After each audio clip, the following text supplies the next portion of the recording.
नमस्कार, मैं रवीश कुमार। जिस खबर से मीडिया बचने की कोशिश कर रहा था वो खबर पहले पन्ने पर छप गई है।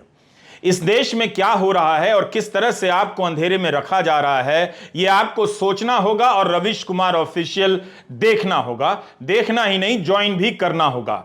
29 अप्रैल की इस हेडलाइन को ठीक से देख लीजिए। संजय शेरपुरिया ने जम्मू कश्मीर के उपराज्यपाल मनोज सिन्हा को लोन दिया है। मनोज सिन्हा ने एक्सप्रेस के सवालों के जवाब नहीं दिए। यही हो रहा है अनेक मामलों और रिपोर्ट में हमने देखा है, आपको दिखाया है। सरकार से पूछो तो सरकार जवाब नहीं देती है, अधिकारी से पूछो तो अधिकारी जवाब नहीं देते हैं, और संवैधानिक पदों पर बैठे लोगों से पूछो तो वे भी जवाब नहीं देते हैं।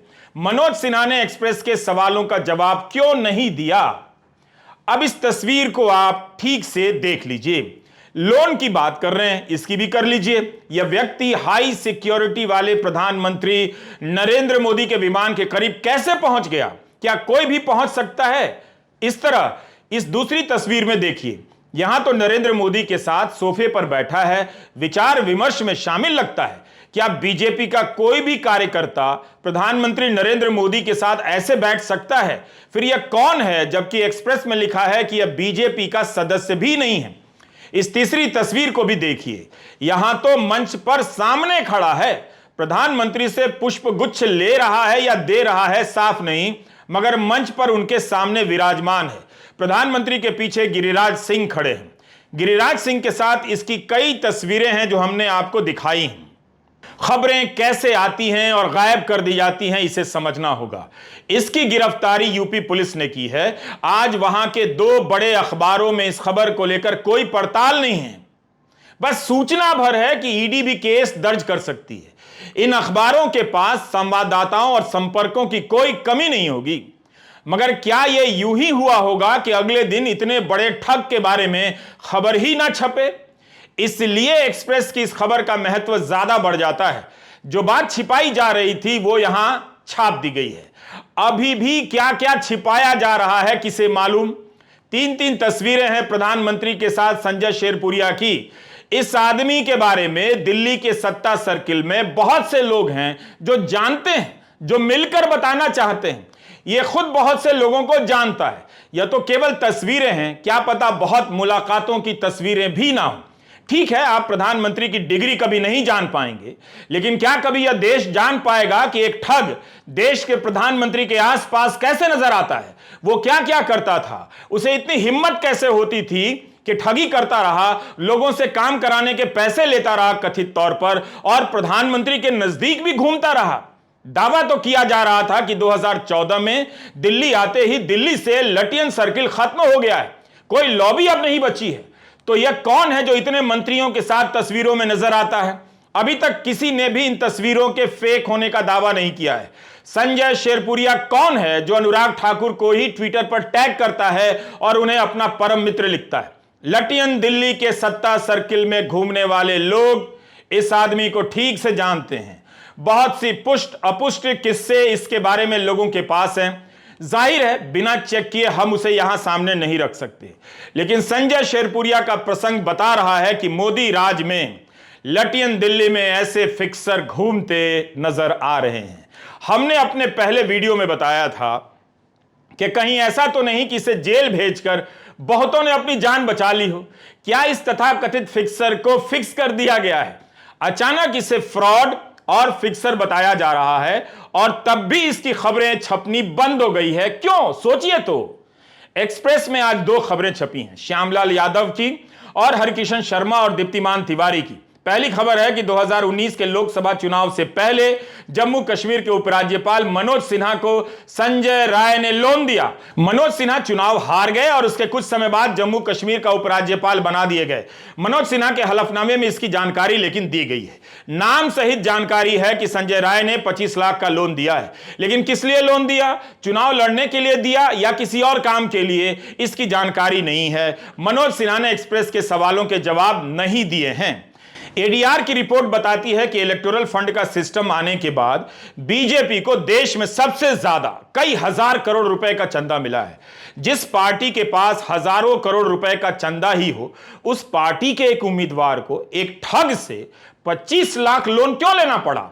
और ठग ने क्या बिना किसी उम्मीद के लोन दे दिया होगा?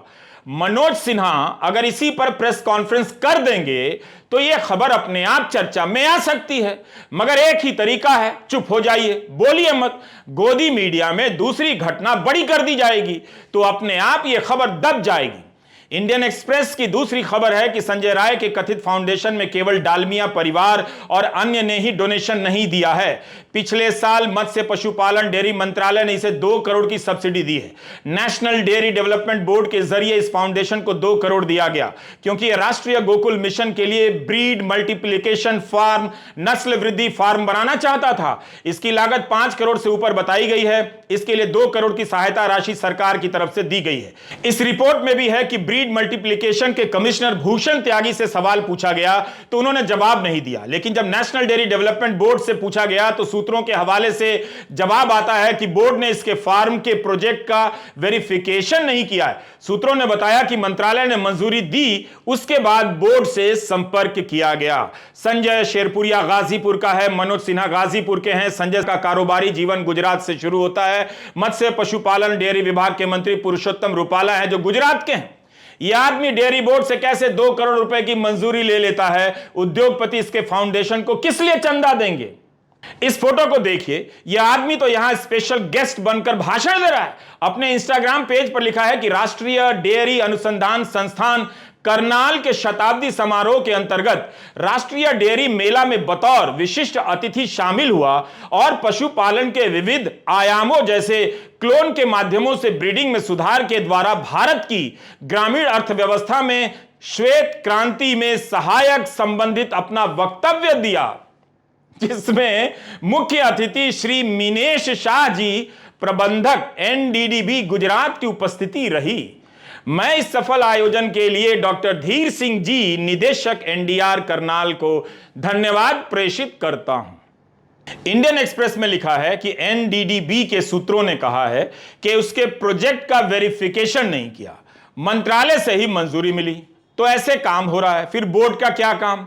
यही नहीं, एक्सप्रेस ने अपनी रिपोर्ट में यह भी दिखाया है कि पशुपालन विभाग ने इनके प्रोजेक्ट की समीक्षा की है और मंजूरी दी है, लेकिन यह बंदा तो इंस्टा पर फोटो डाल रहा है कि विशिष्ट अतिथि बनकर गया है, जहां गुजरात के एनडीडीबी के प्रबंधक मीनेश शाह भी मौजूद थे। मामला सीरियस है बॉस। कहीं ऐसा तो नहीं कि इस कहानी से दिल्ली दरबार में हलचल पैदा की जा रही है? हो गई हो, हमारे पास इसके साक्ष्य नहीं है, मगर इस स्टोरी को ठीक से कवर करने वाले YouTube चैनल 4 PM के संजय शर्मा ने अपने ट्वीट में इसी तरफ इशारा किया है। संजय शेरपुरिया की स्टोरी बहुत बड़ी खबर है जो सामने आया है, उससे लगता है कि बहुत कुछ सामने नहीं आया है। इससे तो यह भी साबित हो जाता है कि यह संजय शेरपुरिया बीजेपी के सिस्टम के करीब का आदमी लगता है। भाजपा के अध्यक्ष जेपी नड्डा के साथ इसकी तस्वीर है, राष्ट्रीय सचिव सुनील देवधर के साथ इसकी तस्वीर है, भाजपा के करीमगंज से सांसद कृपानाथ मल्ला के साथ भी तस्वीर पोस्ट हुई है, विश्व हिंदू परिषद के अंतर्राष्ट्रीय कार्यकारी अध्यक्ष आलोक कुमार के साथ इसकी तस्वीर है, आरएसएस के चीफ मोहन भागवत के साथ इसकी तस्वीर है। हमने आपको पहली रिपोर्ट में बताया था कि यह अपना पता 1 beside race course Safdarjung road लिखता है। अपनी वेबसाइट पर अपना लोकेशन 1 रेस कोर्स नई दिल्ली 1113 लिखता है, जो प्रधानमंत्री के आवास के करीब है, और अपने वाईफाई का नाम पीएम आवास रखता है। संजय शेरपुरिया साधारण आदमी नहीं है, अचानक इसे ठग बताया जा रहा है, लेकिन लंबे समय तक बीजेपी के बड़े नेताओं के करीब रहा है। मोहन भागवत के साथ इसकी तस्वीर है, तो यह आदमी आसमान से नहीं टपका है, यह दूसरे ठग का हाल है। गुजरात का किरण पटेल तो पीएमओ का अधिकारी बताकर कश्मीर का दौरा कर रहा था। अब आप आगे का किस्सा ध्यान से सुनिए। यही वो किरण पटेल है जो गुजरात का है, पीएमओ का अधिकारी बनकर घूम रहा था, बैठकें ले रहा था। संजय शेरपुरिया का संबंध भी उसी गुजरात से है और जम्मू कश्मीर के उपराज्यपाल मनोज सिन्हा से है। उन्हें लोन देता है। क्या यह सब कोई सर्किल का हिस्सा नहीं लगता, या केवल संयोग है कि तीनों नाम संयोगवश मिल जा रहे हैं? मनोज सिन्हा 3 बार सांसद रहे हैं, प्रधानमंत्री मोदी के करीबी माने जाते हैं, केंद्रीय मंत्री रहे हैं। इन्हें 25 लाख का लोन लेने के लिए संजय शेरपुरिया के पास जाने की क्यों जरूरत पड़ी? जिस पार्टी के पास हजारों करोड़ रुपए के फंड हैं, उस पार्टी से क्यों नहीं लोन ले लिया? आज के गुजरात समाचार में किरण पटेल और संजय शेरपुरिया के बारे में खबर छपी है।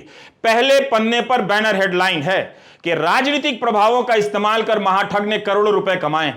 ये किसी को गए भी तो होंगे, ये सवाल भी तो पूछिए।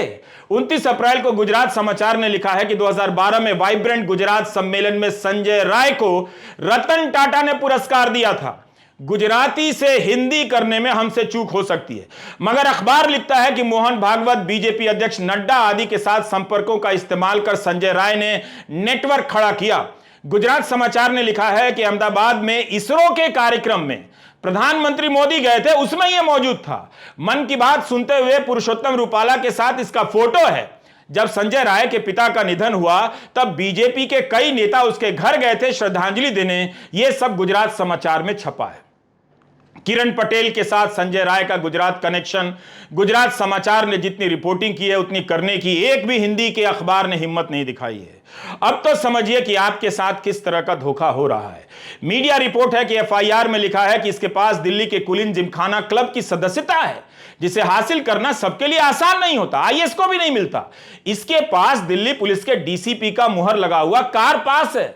यह कोई चूना लगाने वाला चलता फिरता फ्रॉड नहीं है, बल्कि बड़ा गेम है। स्टेट बैंक ऑफ इंडिया ने एक नोटिस जारी किया और इस नोटिस में संजय शेरपुरिया और उनकी पत्नी कंचन को विलफुल डिफॉल्टर बताया है। 22 जुलाई 2014 को इसकी company Kandla energy and chemicals limited NPA हो गई, दिवालिया। इसने स्टेट बैंक ऑफ इंडिया का 349 करोड़ का लोन डुबा दिया। बताइए, इसने जनता को भी चूना लगाया है। स्टेट बैंक ऑफ इंडिया का जो पैसा है वो किसका है? आपका है। टाइम्स ऑफ इंडिया ने लिखा है कि 2017 में इसकी company Kandla energy and chemical को ब्लैक लिस्ट कर दिया गया मनी लॉन्ड्रिंग और टैक्स चोरी के मामले में। इसी कंपनी को वाइब्रेंट गुजरात समिट में पुरस्कार दिया गया था। लिखा है कि ब्लैक लिस्ट करने के बाद आरोपी गुजरात से भाग गया और गाजीपुर में रहने लगा।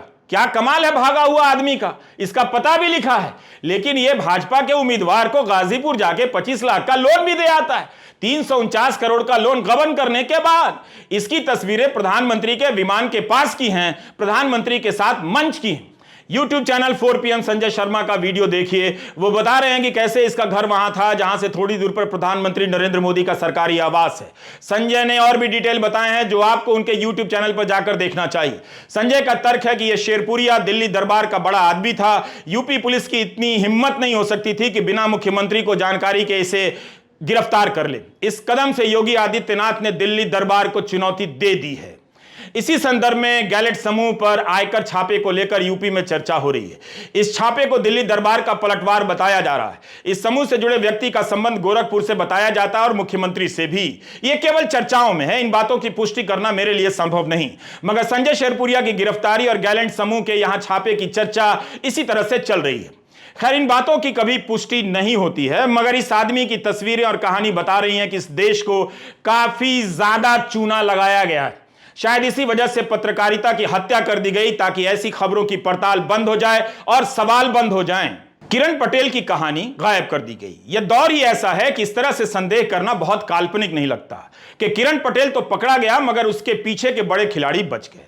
वरना कोई ऐरा गहरा पीएमओ का बताकर कश्मीर जाकर बैठ के नहीं लेता। अब उसी मनोज सिन्हा से संबंधित संजय शेरपुरिया पकड़ा गया है।